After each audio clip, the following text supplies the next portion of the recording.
Kia ora guys, apa kabar kalian semua? Semoga kabar kalian baik-baik saja ya. Kamu sudah nonton video aku dengan judul What's Next? Ini adalah video dengan informasi apa yang harus kamu lakukan jika kamu datang ke New Zealand secara mandiri atau sebagai student, dan jika kamu ingin bekerja paruh waktu, apa yang harus kamu lakukan supaya kamu bisa bekerja dan berhemat di sini. Jika belum nonton, tonton di sini ya. Hari ini saya akan bicara tentang bagaimana peluang kerja di sektor care workforce di New Zealand.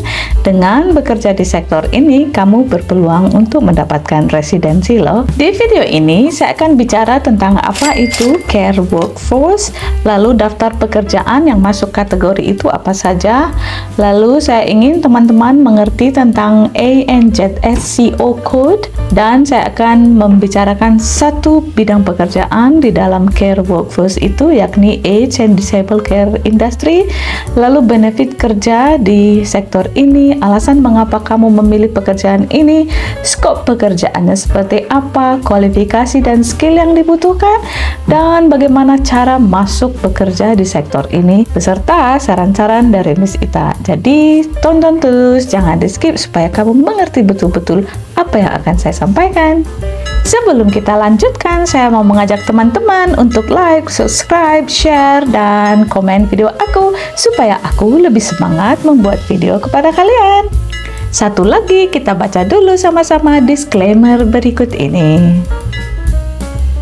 So, apa itu care workforce? Ini adalah sektor pekerjaan yang menyediakan care atau perawatan kepada orang-orang yang membutuhkan, yakni orang-orang seperti lansia, orang-orang yang disable atau penyandang disabilitas, lalu anak-anak berkebutuhan khusus atau orang dewasa yang berkebutuhan khusus, dan juga orang-orang yang sakit dan yang membutuhkan perawatan.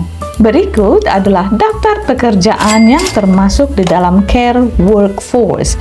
Yang pertama adalah Kaiwahi atau Maori Health Assistant, yang kedua Disability Service Officer, yang ketiga Residential Care Officer, terus ada Age and Disabled Carer, terus Nursing Support Worker, Personal Care Assistant, Therapy Aid, Child or Youth Residential Care Assistant, dan yang terakhir adalah Diversional Therapist.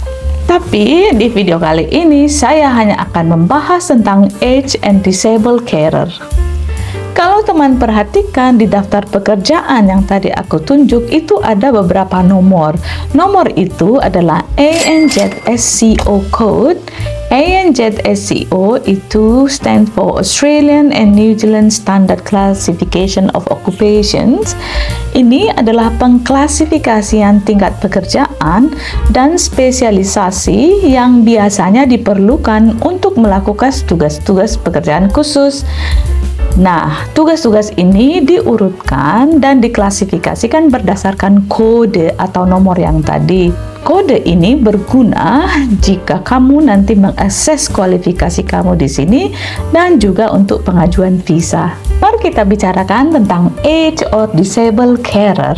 Ada beberapa alternatif titles yang terasosiasi dengan pekerjaan ini. Biasanya ada yang menyebutnya dengan age or disabled care worker, ada juga yang menyebutnya dengan personal carer dan atau personal carer workers. Ini adalah pekerjaan yang seseorang menjadi pengasuh untuk orang lanjut usia atau penyandang disabilitas. Ini adalah profesi yang mulia, teman-teman. Dan profesi ini membutuhkan kesabaran, empati, dan keinginan tulus untuk membantu orang lain ya. Mungkin teman-teman berpikir apa aja sih benefit bekerja di age and disabled sector. Nah, pekerjaan ini adalah pekerjaan yang rewarding guys, karir yang mulia. Karena dengan kamu membantu orang-orang yang membutuhkan, kita itu memberi dampak positif kepada kehidupan orang lain. Nah, kamu juga bisa menjadi berkat atau mendapatkan banyak pahala dengan mengerjakan pekerjaan ini. Lalu karir ini juga stabil atau ongoing karena akan selalu dibutuhkan. Nah, gajinya tinggi dan stabil, kesempatan untuk berkembangnya banyak, dan juga kamu bisa sambil mendapatkan pengalaman secara pribadi yang berguna nantinya untuk kamu bisa terapkan kepada keluarga kamu sendiri. Skop pekerjaan daripada age or disabled carer, atau kita sebut aja dengan caregiver ya, itu adalah memberi bantuan rumah tangga, misalnya kayak memandikan, memasak, kasih baju, dan yang lain-lain. Yang berikutnya adalah mengajak keluar jalan-jalan dan bermain atau bersosialisasi. Lalu kamu juga memberikan dukungan secara emosional dan companionship atau pertemanan kepada mereka, dan memberikan perawatan berupa memberikan obat jika diperlukan, olahraga atau jalan jika itu adalah bagian daripada pengobatan mereka. Ada beberapa jenis layanan yang dilakukan di dalam sektor ini. Yang pertama, menjadi carer untuk lansia dan penyandang disabilitas di residential care atau di panti-panti jompo atau rumah khusus untuk orang-orang yang berada di dalam kategori ini. Yang kedua, ada juga yang namanya in-home care service. Ini adalah layanan perawatan rumah bagi mereka yang membutuhkan di rumah. Jadi kita datang ke rumah mereka dan memberikan layanan tersebut. Yang ketiga, layanan dukungan masyarakat untuk penyandang disabilitas dan keluarga mereka. Ini adalah beberapa alasan mengapa kamu memilih bekerja di sektor ini. Yang pertama, peluang pekerjanya besar. Karena sektor ini masuk dalam critical shortage. Mengapa? Karena aging population, banyak penduduk di sini ini yang sudah berusia tua dan mereka membutuhkan layanan ini. Nah, pasca COVID-19 semakin banyak orang yang punya kondisi sakit sebelum COVID dan sesudah kena COVID itu kondisinya semakin parah sehingga mereka memerlukan bantuan perawatan.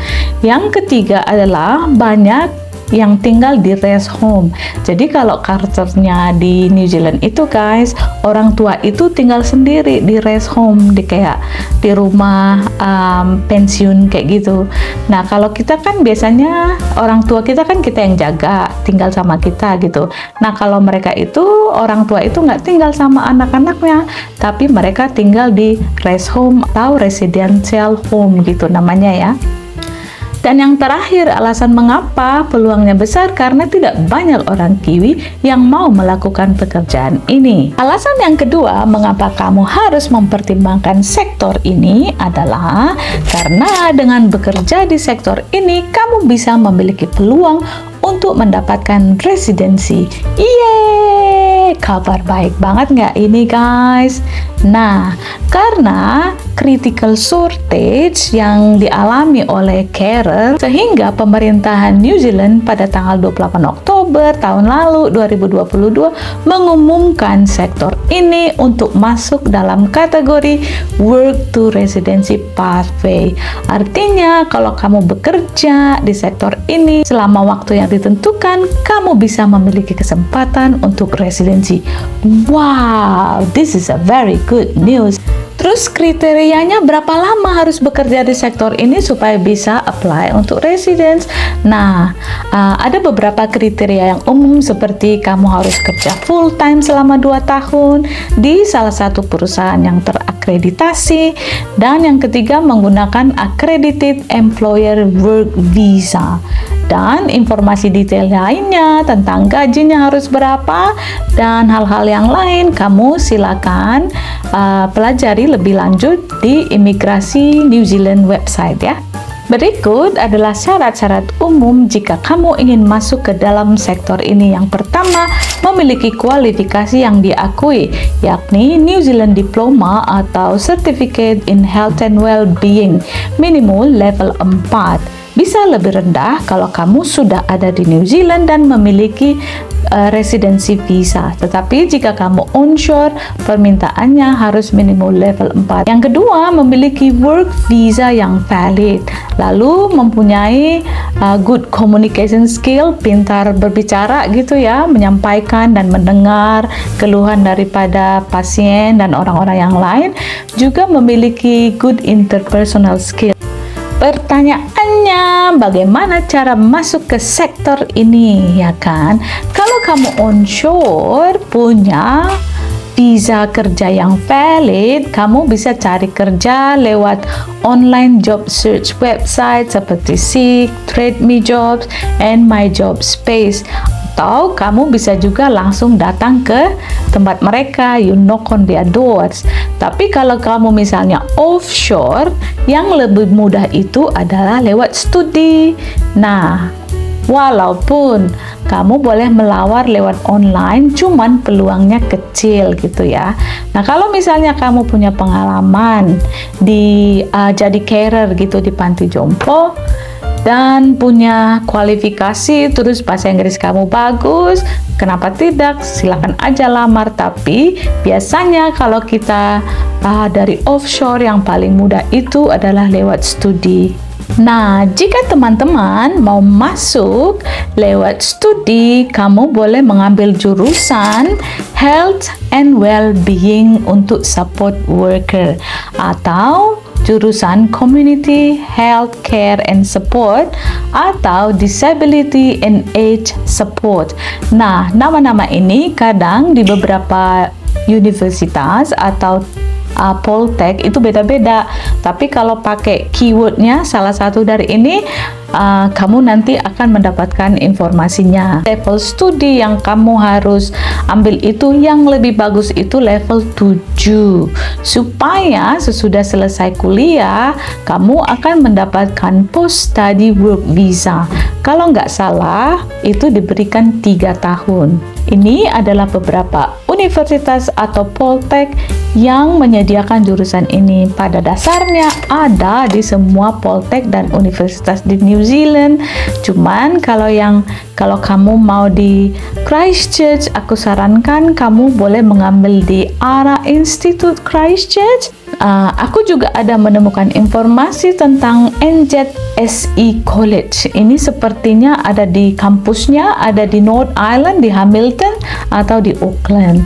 Berikut ini adalah semacam pembanding supaya teman-teman bisa melihat perbedaan jurusan ini di dua universitas, di dua ARA itu bukan uni ya, ARA itu kayak Poltek gitu.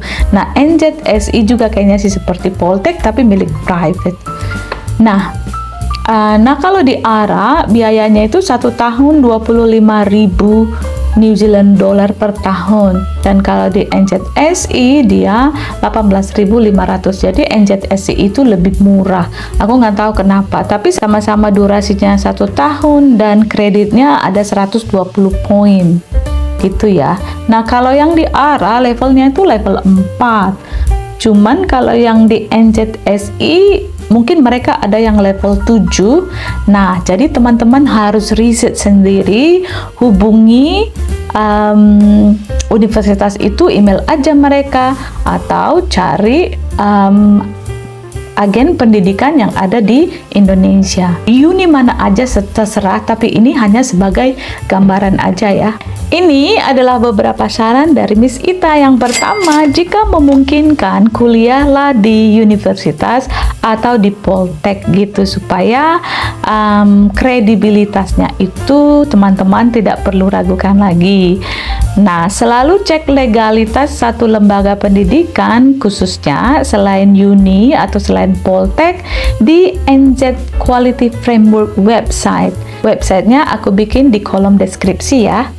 Nah, jika kalian mengambil studi, ambillah level 7 seperti yang saya katakan tadi. Level 7 ke atas itu post study work visanya 3 tahun. Nah, kalau misalnya levelnya lebih rendah, mungkin post study work visanya lebih rendah. Nah, ini teman-teman tanyakan kepada lembaga pendidikan itu, apakah sesudah saya tamat saya bisa melamar untuk post study work visa berapa lama gitu. Itu teman-teman tanya ya. Selalu konsultasi dengan agen pendidikan yang legal untuk mendapatkan informasi dan bantuan yang maksimal.